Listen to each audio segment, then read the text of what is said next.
हमारा कुछ part cost of capital में रह गया था, जो कि हमारा फाइनेंसिंग डिसीजन है। तो उसको हम थोड़ा कवर अप कर रहे हैं, क्योंकि वो थोड़ा सा बिट्स एंड पीसेस रह गया है और काफ़ी इजी है। अगर मैं करना भी करवाऊँ तो फिर भी वो अपने आप ही अंडरस्टैंडेबल है। तो देखो, हमने जो फाइनेंसिंग डिसीजन था,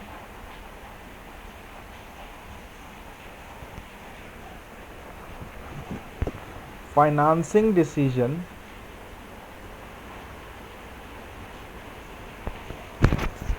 में हमने क्या किया था। देखो, हम वैसे इन्वेस्टमेंट डिसीजन, फाइनेंसिंग डिसीजन और डिविडेंड डिसीजन पे हम मिक्स कर रहे हैं। तो हमने फाइनेंसिंग डिसीजन में सबसे पहले हमने देखा था कि सोर्सेज ऑफ कैपिटल क्या होता है। सोर्सेज ऑफ कैपिटल मैं थोड़ा ब्रीफ कर रहा हूँ कि जहाँ से हम आगे कवर अप कर सकें। सोर्सेज ऑफ कैपिटल में हमने ये देखा था कि तीन तरह के कैपिटल होते हैं। और तीन तरह के कैपिटल कौन से हैं? दो तरह के होते हैं, अगर मैं छोटा ब्रीफ करूं। बट मैं डायरेक्टली बता रहा हूँ। एक equity share capital, preference share capital, retain earnings, debt या डिबेंचर्स, ठीक है ना। ये तीन होते हैं ओनर्स फंड का पार्ट। और डेट हो गया, आपका लोन हो गया, ठीक है, ये होता है आपका इक्विटी का पार्ट। ठीक है, ये तो हो गया आपका फर्स्ट पार्ट हो गया। ये हमने इसमें ये देखना है, ये देख लिया हमने, ठीक है। तो अभी मैं टिक लगाता रहूँगा जो जो हमने देख लिया, ये हमारा क्लियर हो चुका है। दूसरा हमें देखना है leverage. Leverage when you procure your fixed asset by getting into debt, तो वो लेवरेज होता है, ठीक है ना। वो हम अभी आगे इसको और ब्रीफ में देखेंगे। इसमें ऑपरेटिंग लेवरेज, फाइनेंशियल लेवरेज, हम इसमें क्या क्या देखना है। इसमें एक हमें देखना है ऑपरेटिंग लेवरेज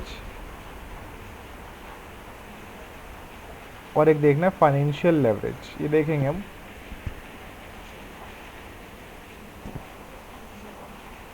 ठीक है, थोड़ी नॉइज़ आ रही होगी आज आज बाहर बारिश है, तो उस वजह से थोड़ा सा कॉपरेट करना पड़ेगा आज, ठीक है जी। थर्ड हम देखेंगे, या हम देख चुके हैं,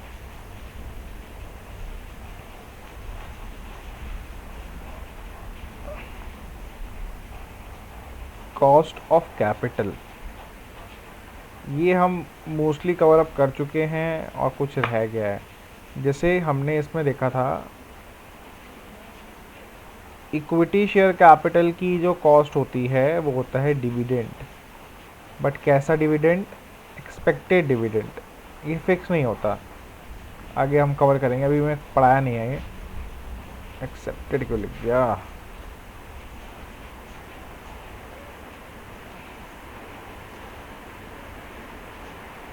ठीक है। दूसरा preference share capital, again dividend, but this is not expected, ये प्री फिक्स्ड होता है। डिबेंचर्स, ये हम देख चुके हैं। ये हमने देखा है रिडीमेबल और इरिडीमेबल, बोथ में before tax and after tax, ये हम कवर अप कर चुके हैं पिछली वीडियो में, ठीक है। डिबेंचर्स या लोन, कुछ भी कह लो, इसकी जो कॉस्ट होती है वो होता है इंटरेस्ट, और ये फिक्स होता है, ठीक है। Last loan, loan is same as debentures, right. तो डिबेंचर्स और लोन को साथ में पढ़ेंगे। बट एक काम कर, एक और आता है इसमें, that is retain earnings. Retain earnings, इसमें जो कॉस्ट होती है वो होती है अपॉर्चुनिटी कॉस्ट। अपॉर्चुनिटी कॉस्ट, और ये same as equity share treatment होता है, ये हम आगे पढ़ेंगे, ठीक है। सेम एज इक्विटी शेयर्स, ठीक है। लास्ट हमें इसमें क्या पढ़ना है? Capital budgeting, sorry capital budgeting कह रहा हूँ, capital structure. Capital structure, capital structure में हम देखेंगे, कैपिटल स्ट्रक्चर में हम देखेंगे कि देखो, स्ट्रक्चर क्या होता है कि आपके पास डेट कैपिटल है और इक्विटी कैपिटल है, तो इसका ऑप्टिमल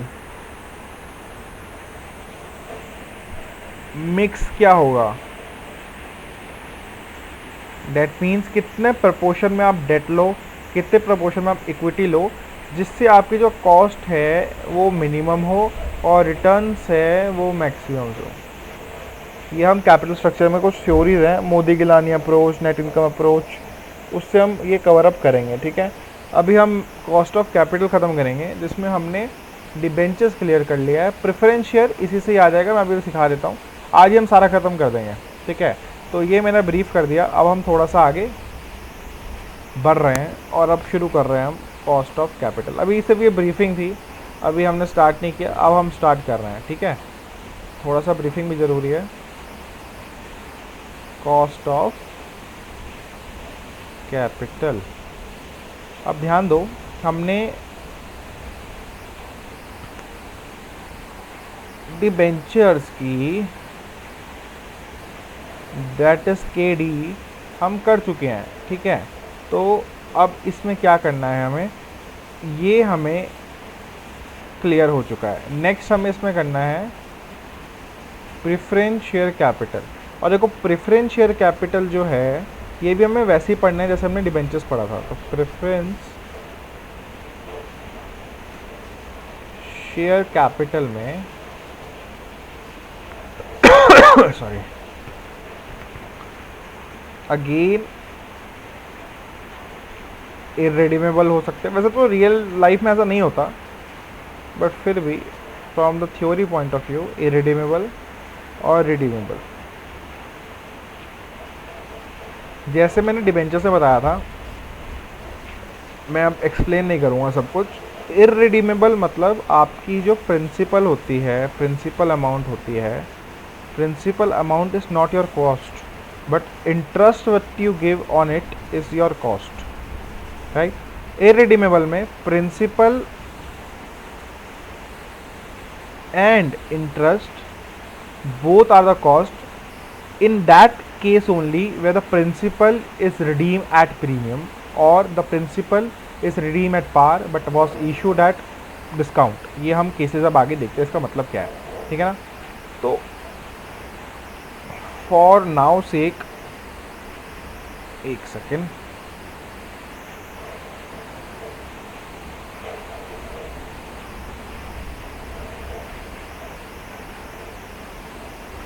मैं यही समझा देता हूँ एक मिनट।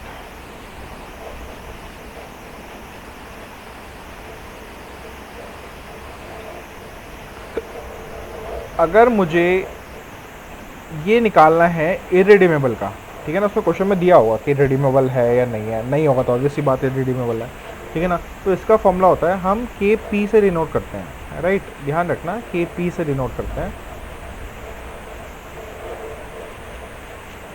फॉर्मूला होता है, अच्छा देखो एक और बात, यहाँ पे आपको टैक्स का बेनिफिट नहीं मिलेगा। रीज़न भी, आप सेल्स में से VC माइनस करते हो, कंट्रीब्यूशन बचता है, माइनस करते हो फिक्स कॉस्ट, आपके पास EBITDA बचता है, फिर आप माइनस करते हो, एक सेकेंड,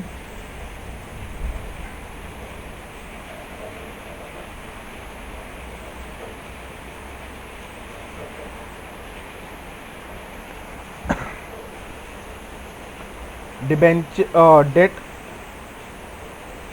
डेप्रिसिएशन या एमोर्टाइजेशन, आपके पास क्या बचता है, आपके पास बचता है EBIT, you don't minus interest, sorry इसमें इंटरेस्ट माइनस करोगे, सॉरी इंटरेस्ट, वो तो आप कैश इनफ्लो में देखते हो, बट यहाँ पे तो हम वो नहीं देख रहे ना।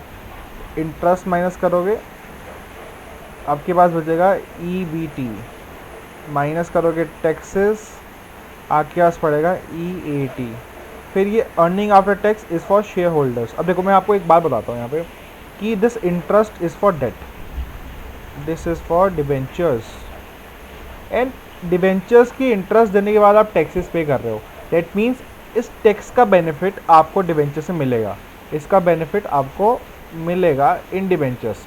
बट याद रखो, क्या आप इंटरेस्ट जो आप प्रेफरेंस शेयर होल्डर्स हैं उनको भी आप इंटरेस्ट दे रहे हो? नहीं ना, आप उनको क्या दे रहे हो, डिविडेंड दे रहे हो, and dividend is given from this amount, ठीक है। अब यहाँ पे हम प्रेफरेंस डिविडेंड देंगे, प्रेफरेंस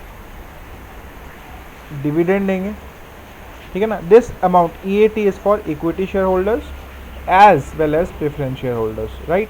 तो सबसे पहले हम प्रेफरेंस शेयर होल्डर्स को देंगे, that is why in their name, it is in their name that they have the preference above the equity share holders. तो सबसे पहले अमाउंट हम प्रेफरेंस शेयर होल्डर्स को देंगे, और जो रिमेनिंग अमाउंट होगी,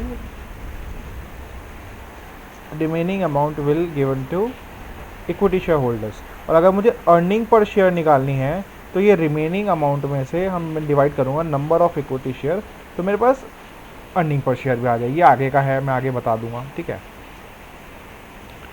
तो हम अब बैक टू टॉपिक, हाँ जी। तो KP में हम इंटरेस्ट की वो सॉरी टैक्स की वो बेनिफिट हम नहीं देते, ऑब्वियस सी बात है, मिलेगा भी नहीं। तो इसका फॉर्मूला हो जाएगा dividend upon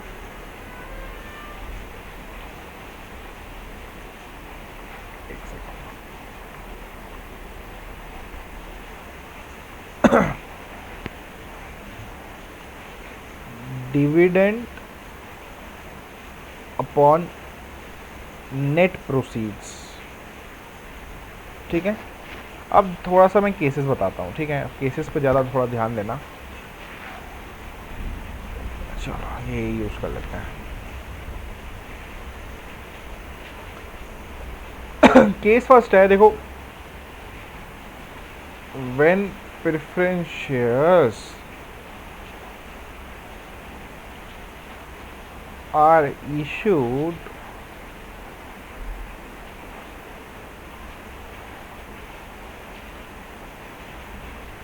at par and redeemable at par। मैं आपको रिडीम का भी अभी बता रहा हूँ, ठीक है ना। और अब देखो इसमें होगा क्या, मैं इसमें थोड़ा सा एग्जांपल ले लेता हूँ। मान लो आपके पास 200 प्रेफरेंस शेयर है @ 10 ईच, और इस पे जो डिविडेंड है वो 2% का है, और रिडीमेबल भी प्रीमियम पे है। तो नेट प्रोसीड्स में क्या अमाउंट आएगी, 2000 रुपये डिनोमिनेटर में, और 2% किसका, 2000 का ही निकालोगे। केस 2 देखते हैं।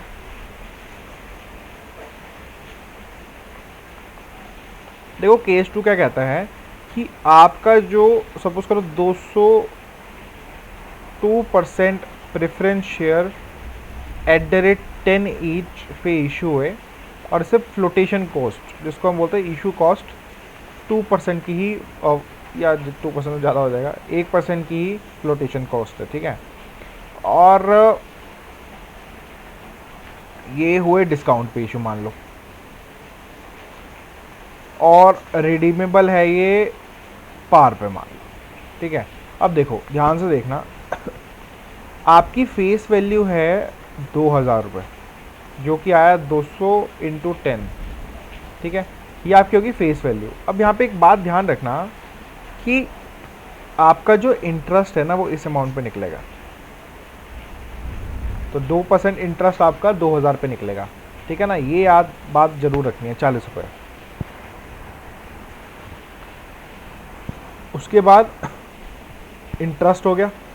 अब हमारी नेट प्रोसीड्स कैसे निकलेगी, अभी रिडीमेबल पे ध्यान नहीं मत दो, इस पे ध्यान दो बस, ठीक है ना।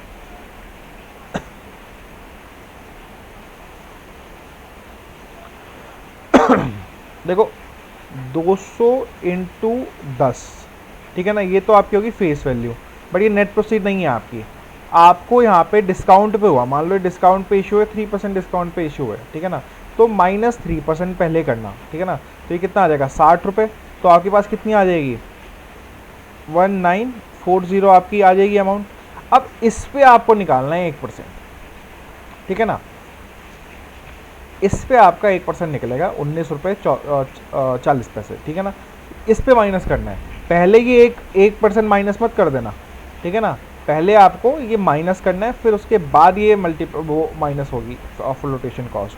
अगर ये डिस्काउंट पे ना होगे, प्रीमियम पे होता, ये प्रीमियम पे होता, तो यहाँ पे 3% की जगह प्लस हो जाता, ठीक है। फिर ये 1914 की जगह क्या आता, 2060, फिर 2060 पे 1% निकलता, ठीक है। बात वही है, जो हमारी यहाँ पे मैं पॉइंट लिखवा देता हूँ कि देखो तो कुछ पॉइंट्स लिखता हूँ, पॉइंट्स लिखो आप, बहुत ज़रूरी पॉइंट्स हैं और ये पॉइंट्स बहुत काम आएंगे, ठीक है ना। नोट्स बनाते हैं, नोट्स, ठीक है, notes.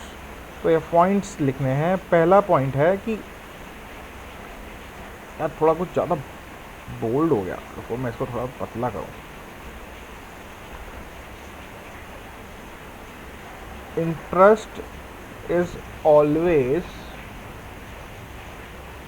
Calculated on face value, ठीक है। ये डिबेंचर्स में भी फॉलो होगा, ठीक है। Notes for debentures and preference share holders, और preference shares actually, we are not talking about holders right now, ठीक है। दूसरा पॉइंट क्या बताऊँ, हाँ, नेट प्रॉफिट, नेट प्रोसीड्स में if there is both discount या एक होगा प्रीमियम एंड फ्लोटेशन कॉस्ट, ये डिस्काउंट और प्रीमियम एक उसमें देखना, क्वेश्चन में एक ही गिवन होगा यार, डिस्काउंट या प्रीमियम। इशू की बात कर रहा हूँ। कॉस्ट फर्स्ट डिस्काउंट और प्रीमियम इज एडेड और सब्ट्रैक्टेड, डिस्काउंट होगा तो पहले सब्ट्रैक्ट करना या प्रीमियम होगा तो ऐड करना, and then the flotation cost is nothing but the cost which you pay for issue of new shares or debentures, paper वगैरह खर्चा वगैरह, simple. then the flotation cost is deducted and then only the flotation cost is deducted। ये ध्यान रखना, अगर ये गलत हो गया तो पूरा फॉर्मूला गलत हो जाएगा, ठीक है। अच्छा, अब नेक्स्ट है, अरे भाई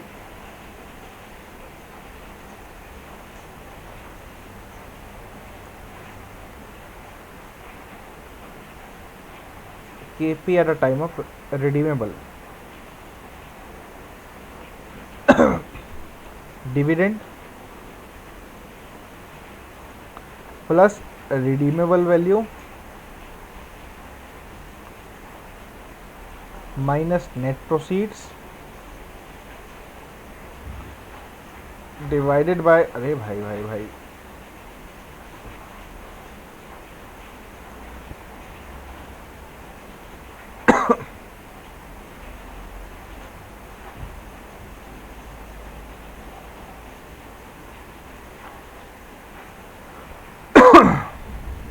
divided by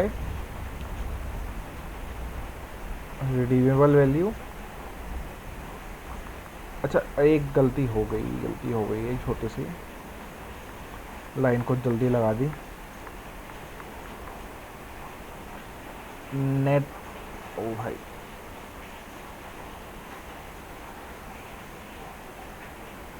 एक second, redeemable value minus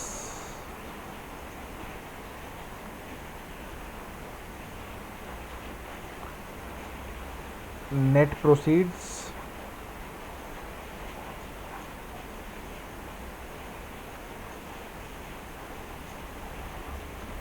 upon number of years. Question में दिया होगा कि इशू डेट और रिडम्पशन डेट तक नंबर ऑफ ईयर्स कितने हैं। ये यूटिलाइजेशन की एंट्री हो गई, सॉरी नीचे वाली एंट्री यूटिलाइजेशन की होगी, that is redeemable value plus net proceeds upon 2, ठीक है। तो ये आपका फॉर्मूला हुआ। तो इसके साथ हमने प्रेफरेंस शेयर्स को भी कंप्लीट कर लिया। अब फटाफट हम इक्विटी शेयर्स के उस ध्यान पे देते हैं। Equity shares and retain earnings में साथ में बढ़ा देता हूँ, ठीक है। देखो अगर क्वेश्चन में ये गिवन होगा कि जो इंटरनल कॉस्ट की निकालो, या तो देखो इंटरनल होगा या एक्सटर्नल होगा, मतलब अगर इंटरनली हुआ मतलब इंटरनली ही आपने पैसों को प्रोक्योर कर लिया और कैपिटल को प्रोक्योर कर लिया, इंटरनल प्रोक्योरमेंट या एक्सटर्नल प्रोक्योरमेंट, ये फंड्स की बात हो रही है, कैपिटल की बात हो रही है, ठीक है ना। In context of equity